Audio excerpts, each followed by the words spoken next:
यासिर साहब ये बताइएगा कि केपी के गवर्नमेंट और वर्ल्ड बैंक के ताउन से ये जो वन विंडो हमने आज इंट्रोड्यूस करवाया है यहाँ पर, आप इसको किस नज़र से देखते हैं और प्राइवेट सेक्टर से आने वाले इन्वेस्टर्स को आप क्या कहेंगे? ये बेहतरीन इनिशिएटिव है केपी के गवर्नमेंट का कि एक वन विंडो अपॉर्चुनिटी के थ्रू वो इंटीग्रेटेड टूरिज्म जोन इंट्रोड्यूस कर रहे हैं पाकिस्तानी इन्वेस्टर्स के लिए और ओवरसीज इन्वेस्टर्स के लिए, जिसमें वो बता रहे हैं कि आपके पास कोई एक इशू नहीं होगा किसी डिपार्टमेंट के साथ, एक इंडिविजुअल अथॉरिटी होगी जो ओवरटेक करेगी सारे एरियाज़ को, और वहाँ पे जो एक इंक्लूसिव एनवायरनमेंट वो क्रिएट करेंगे, वो पूरा इकोसिस्टम होगा वहाँ पे, जहाँ पे आपके पास रिटेल पार्क्स भी होंगी, आपके पास टूरिज्म की वहाँ पे डेस्टिनेशन होगी, जहाँ पे आपके पास सफारीज होंगी, आपके पास रिजॉर्ट्स होंगे, होटल्स होंगे, स्कीइंग रिजॉर्ट्स होंगी। तो मैं समझ रहा हूँ कि एक जो टूरिस्ट है आपका लोकल है या ओवरसीज़ है, उसके पास पूरे हफ्ते से 10 दिन की वहाँ पे एक्टिविटीज़ होंगी, एंड आपकी इन्वेस्टमेंट यहाँ पे सिक्योर करने के लिए उन्होंने जो एग्रीमेंट किया है वो एक अथॉरिटी के साथ है। सो इट इज़ इरेलेवेंट कि कौन सी गवर्नमेंट इन प्लेस है, कौन से सीएम इन प्लेस है, क्योंकि वो अथॉरिटी होगी जो रिस्पॉन्सिबल होगी, आपकी कंसर्न्स देखेगी, यूटिलिटीज़ और इंफ्रास्ट्रक्चर वो सारा आपको प्रोवाइड करेगी, और साथ साथ कंसोर्शियम्स को भी वो अलाउ कर रहे हैं, तो आप एज ए ग्रुप वहाँ पे इन्वेस्ट कर सकते हैं।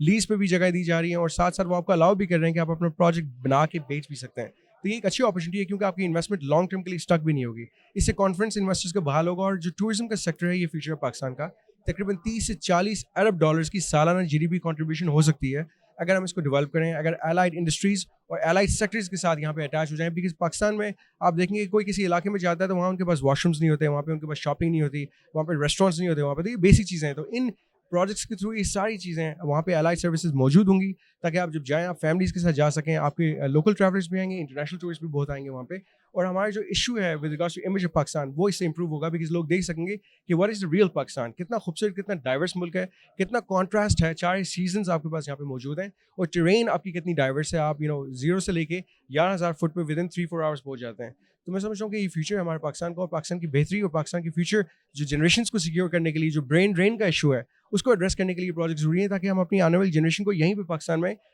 उनको इंक्लिनेट करें कि वो यहीं पे इन्वेस्ट करें और यहीं पे रहें।